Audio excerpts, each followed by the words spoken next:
Moscow, 28th of June, 1950.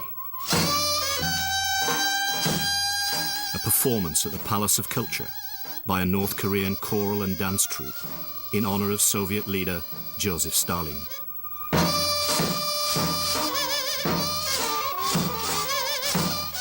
Three days earlier, on June 25th, using Soviet-trained men equipped with its tanks, artillery and aircraft, a force of over 200,000 North Korean troops had launched a shock blitzkrieg attack against its South Korean neighbor.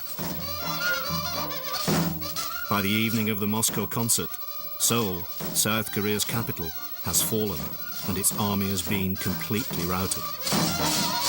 It is the opening salvo in a murderous conflict that will cost the lives of 1 million combat troops and over 2 million civilians.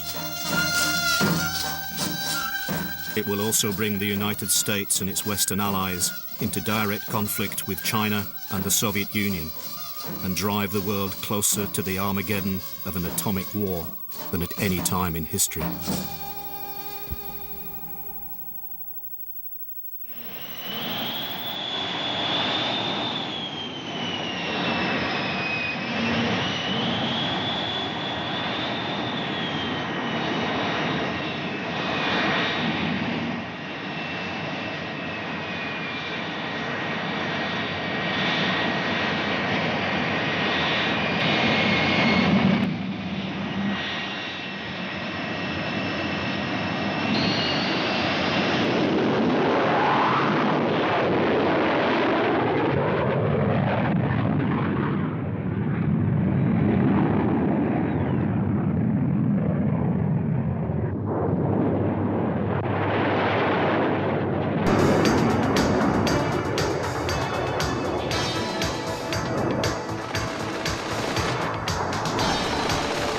Korea, 1950-1953. I was flying down the Yalu doing 6 and 24 when a call came from the major. God, won't you help me, sir? I got flak holes in my wingtips and my tanks ain't got no gas. Mayday, mayday, mayday, I got 6 MiGs on my ass.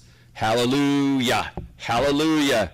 Throw a nickel on the grass, save a fighter pilot's ass. Old Air Force ballad. Throw a nickel on the grass. Partitioned by the victorious Allies at the end of the Second World War, a plan for reunification following a nationwide plebiscite failed due to the increasing tensions between the communist and non-communist worlds. Rival governments, the South supported by the United States and the North backed by the Soviet Union and Communist China, stood facing each other on the 38th parallel.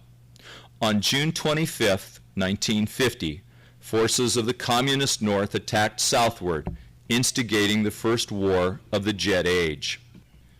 U.S. jet fighters, the F-80 Shooting Star and the F-9F Panther, established dominance over the Korean peninsula by quickly pushing the obsolete Soviet propeller-driven Yaks from the sky. American air superiority faltered when Soviet-built, swept-wing MiG-15 jet fighters appeared 2 months later. Moving to counter the new threat, the U.S. Air Force deployed its most advanced jet fighter, the sleek F-86 Sabre. Over the Yalu River in northwestern Korea, dubbed MiG Alley by the U.S. pilots, the air battle raged. In contests at speeds exceeding 600 miles an hour, the U.S. wrested control of the skies from the MiGs and their Soviet and Soviet-trained pilots. Modern air-to-air combat had been born.